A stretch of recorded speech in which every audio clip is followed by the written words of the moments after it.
All right, so if you find yourself having so much trouble to learn tricks, it might be because you're trying to force it instead of feel it, right? It's a different thing when it comes down to being over analytical about your approach to learning tricks, and having questions and being able to actually go through with the process and improve 1% so you can eventually reach your goal. So by the end of this video, you're gonna have some good ideas about how you can do more of feeling when you're skateboarding instead of forcing it and being paralyzed by analysis. So I'm gonna use my little friend that I'm currently coaching as an example, as he's trying to learn kickflips. So the issue with that becomes he's allowing every step to frustrate him, and therefore he's just trying to really kind of force his flick where he can't stay consistent with any single approach. And so my advice to him and to everyone else would be, you got to think about what feels correctly at the most foundational level with the trick you're trying. And so, for example, with a kickflip, right? Does the ollie feel good, right? Does the ollie feel good at first? Does going down for the ollie comfortably happen, or is it something that's forced even with the ollie, where he can't even have that consistently, right? So if you're someone who's learning a tray flip, you might want to ask, can I flip the board comfortably, or am I having trouble landing just the more basic tricks? Even for myself, if I'm not warmed up but I expect to land all the other tricks comfortably, and then I get frustrated, instead of asking myself, okay, do I even feel comfortable just riding my board? Do I feel comfortable doing simple ollies? Do I feel comfortable, moving? If I don't ask myself these questions as I'm feeling out, how I am on the board, but then I go straight to learning a trick, then I might be setting myself up for failure and not really giving myself a chance to actually participate in the process needed to learn a trick. And so the beginning of that process has to in my opinion start with actually feeling good just riding your board, right? So this is why we warm up before we skateboard, so that we get a good sense of how we feel that day, right? Maybe that day isn't the day to learn a trick, maybe it is. You won't know until you get a good feel for how you generally feel per day. And this is intuitive, and that intuition only gets a bit stronger as you get more consistent and get on your board more consistently. But for the most part, if you're just someone starting, everyone can feel whether or not they feel unstable, unbalanced, and similar feelings. And so if that's you, don't try to force you learning a new trick. Maybe that's a sign to practice the fundamentals or your foundation a bit, or dial in your refine your fundamentals a bit more, refine your foundation. So maybe you just want to go down ramps, maybe you want to get lower, you want to do little pumps, depending on where you're at your skill level. Maybe you do some simple tricks, maybe you do some silly movements like that, some no complies. If you're someone who skates rails, maybe you do just a lot of board slides on the rails. Whatever it is, there's always a very basic version of what you're trying to do, and you got to make sure that is solid, right?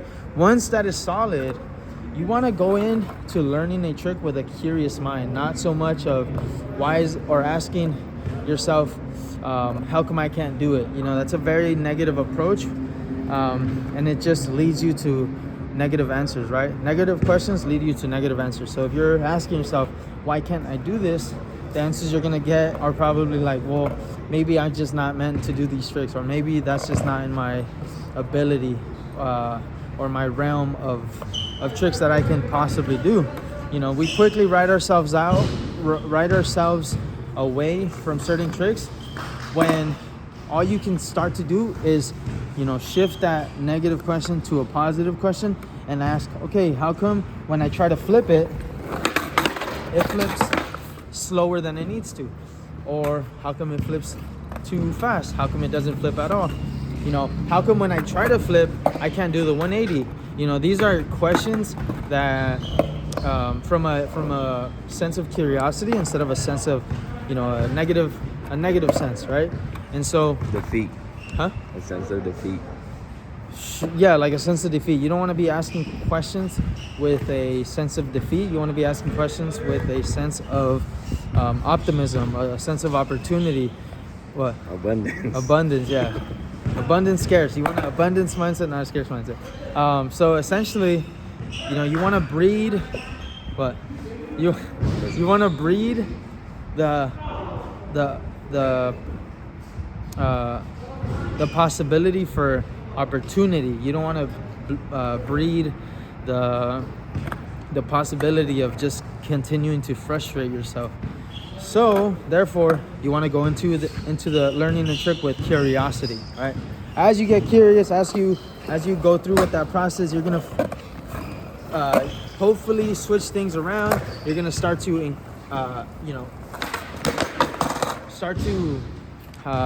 synchronize your body to your thoughts, and things are gonna be feeling a bit more fluid, right?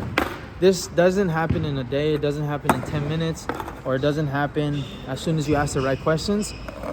What this mindset allows you to do is give yourself time, give yourself grace, because a lot of times we don't even give, 2 to 5 minutes to learning a trick. We quickly give up if it doesn't even look close. I remember, whatever. That's true. Yeah, like I there's been so many times where, someone does a heel flip in a game of skate, and I'm like, nah, I don't even want to try it. So you completely rob yourself of the opportunity to even learn, right? And so don't do that. Be curious. Ask yourself questions with a sense of, sense of abundance, and like Kobe said, stay like a child. Stay like a child. Yeah, stay curious. So there's that. There's warming up. Making sure you feel comfortable on your board. There's asking questions with a sense of curiosity, and then there's actual perseverance. So once you start to understand what is working, then you want to be with the wow, something just got itchy. You want to approach landing the trick with a sense of commitment. You don't want to be building this habit of not fully committing, right? Especially when you know things work. So for me, I'm not warmed up yet, but with the kickflip, right? It might not be perfect, but I'm gonna make sure I'm committing by making sure that I'm engaged, making sure I'm centered over that lead foot, making sure that I'm opening up to the direction I'm going, right? Because if I'm hesitating in any of those ways, then I'm not fully giving myself the chance to commit. Even though I might stick the landing, even though it may seem like I get close, only you truly know if you actually committed, right? And so don't fool yourself into thinking that, getting close like this, look like a kickflip, right? Don't fool yourself to thinking that is something where you're close. What would be close, more close than that, is where you're actually over your board and you were ready to land it. If it was actually gonna go on the grip. This isn't ready to land it, even though it looks closer to the eye, to this person who isn't a skateboarder. Only you'll feel that, and so you want to make sure you have that ability to commit. And this is built, as you skate, as you get better at skateboarding, getting centered over that lead foot, right? Making sure that you're opening up. All these things are habits you build and you fine tune as you skateboard, and are only gonna help you be better at committing when, after the part of you getting curious, happens, right? So there's warming up, there's getting curious, and then there's committing. Once you commit, things start to make sense. You start to get super close to landing the trick. you want to make sure that you don't just get comfortable with landing a trick and being okay with that, but making sure that you are open to understanding how that became a possibility. Because there's so many times where many of us land a trick once and are okay with that and don't really take anything from that lesson, so to speak, and apply it to different other things, right? So we kind of get answers to a lot of things, but we don't really study those answers. If we study the answers that were given as we landed a trick, those same answers could be things that that could be answers to the questions we may ask when we're doing another trick. For example, if I barely learned kickflip and then down the line, I'm trying switch flip, right? If I keep doing this with the switch flip and I'm landing behind the board, the question of, okay, why am I doing a kickflip? Why am I doing a kickflip and landing behind it? Why is that happening? The question you asked when you were first learning a kickflip might be the same question that appears when you're gonna learn the switch flip. And because you had the answer that, it's because I wasn't centered over that lead foot at first. Oh my God, now we're up. Because I wasn't centered over that lead foot, right? I wasn't being able to, I was landing behind it. That same answer could be for the switch flip. So maybe let me try staying over the lead foot. And that might get you closer to landing the trick, right? And then as you learn that trick, you get even more answers. So, so I can stay centered over the lead foot with a switch flip. Does that work with a switch varial here? A switch varial flip. Does that work with the switch tray flip? Sorry. You begin to pretty much, clear up gaps that you might have. Wow, sorry. Sounds like you find the difference between forcing and feeling. One doesn't really allow you to. What do you mean? What are you talking about? Force, like you're like the kickflip. One of them allows you to ask a question, know the answer, be able to apply it to another one, and you're feeling that. Okay. When you're forcing tricks. Right. So let's say you weren't open to getting those answers and studying them. When it came down to doing a switch flip, you might just find yourself trying to force that switch flip, whereas you could have actually felt what it means to apply what you learned at the kickflip to the switch flip, right? Is that what you're saying? Yeah. So, so for those reasons, you want to make sure that you're not only warming up, curious, and also, what was the last one? Studying these answers that you get as you commit. There we go. Warming up, curious, committing.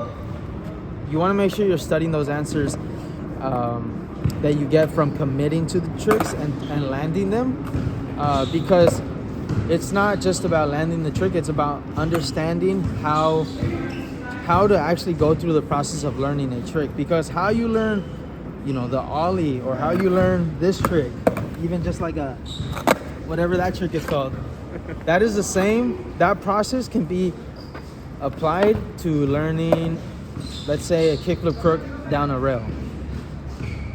Maybe I'll explain that exact example in another video, but just allow yourself to improve 1% every day or every time you learn another trick in the process of learning, right?